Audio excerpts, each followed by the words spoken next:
Di era digital saat ini, media sosial menjadi ruang utama bagi masyarakat untuk menyampaikan pendapat. Kita bebas berkomentar, berbagi informasi, dan mengekspresikan pandangan. Namun, derasnya arus informasi juga memunculkan suatu masalah besar, yaitu disinformasi.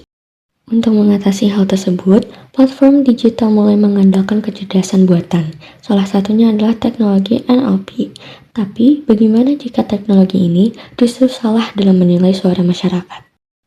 Fenomena disinformasi di media sosial tidak hanya menjadi persoalan teknis, tetapi juga persoalan sosial. Ketika teknologi digunakan untuk menjaring informasi, muncul pertanyaan penting mengenai sejauh mana sistem tersebut dapat bersikap adil terhadap berbagai bentuk ekspresi masyarakat. Inilah yang menjadi latar belakang utama penelitian ini dilakukan. Penelitian ini menggunakan metode Systematic Literature Review atau SLR. Kami menganalisis 19 artikel ilmiah dari database Scopus yang diterbitkan pada rentang tahun 2023 hingga 2025. Fokus penelitian kami terbagi menjadi dua. Pertama, penggunaan NLP dalam mendeteksi disinformasi. Kedua, dampak kesalahan klasifikasi sistem tersebut terhadap kebebasan berpendapat.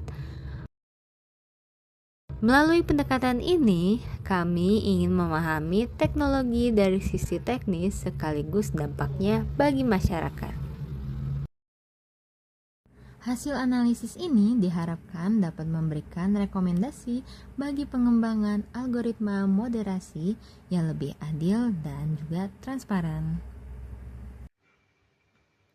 Hasil penelitian menunjukkan bahwa teknologi NLP berkembang dengan sangat pesat untuk saat ini.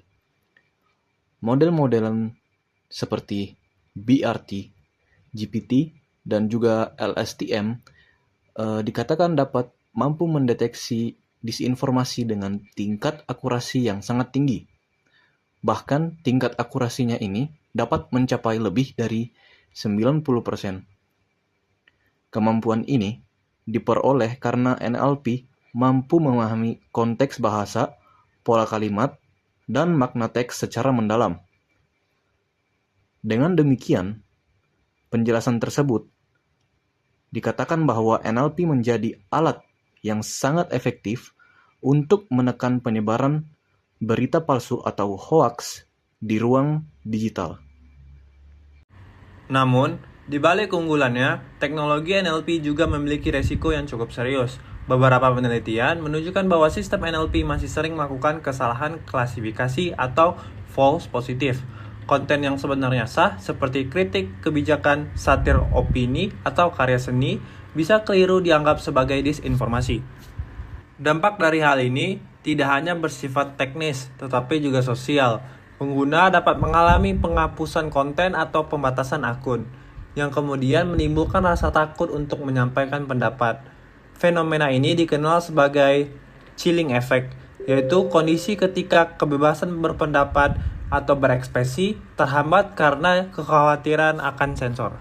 Jika dibiarkan, kesalahan NLP berpotensi mempersempit ruang diskusi publik dan melemahkan kebebasan berpendapat yang menjadi fondasi demokrasi di Indonesia hari ini. Teknologi seharusnya membantu masyarakat, bukan justru membatasi ruang demokrasi. Maka dari itu, diperlukan pendekatan yang lebih seimbang dalam pengembangan sistem deteksi disinformasi. Penelitian ini merekomendasikan penerapan explainable AI atau kecerdasan buatan yang dapat dijelaskan. Dengan pendekatan ini, setiap keputusan yang diambil oleh algoritma dapat dipahami, ditelusuri, dan dipertanggungjawabkan secara transparan. Selain itu juga, platform digital juga perlu menerapkan mekanisme banding yang adil. Ketika konten pengguna dihapus atau dibatasi, mereka harus memiliki hak untuk mengajukan peninjauan ulang. Hal ini penting agar tidak ada suara yang dibungkam secara sepihak oleh sistem otomatis. Kolaborasi antara pengembang teknologi, pembuat kebijakan, dan masyarakat sipil juga menjadi kunci. Dengan transparansi dan kebijakan yang adil, teknologi NLP dapat tetap efektif melawan disinformasi tanpa harus mengorbankan kebebasan berpendapat. Melawan disinformasi memanglah penting. Informasi palsu dapat memecah belah masyarakat dan merusak kepercayaan publik. Namun di sisi lain kita juga harus ingat bahwa menjaga kebebasan berpendapat adalah fondasi utama demokrasi. Keduanya bukan pilihan yang saling bertentangan. Dengan pendekatan yang tepat, kita bisa memiliki teknologi yang cerdas sekaligus adil, teknologi yang melindungi kebenaran tanpa membungkam suara rakyat.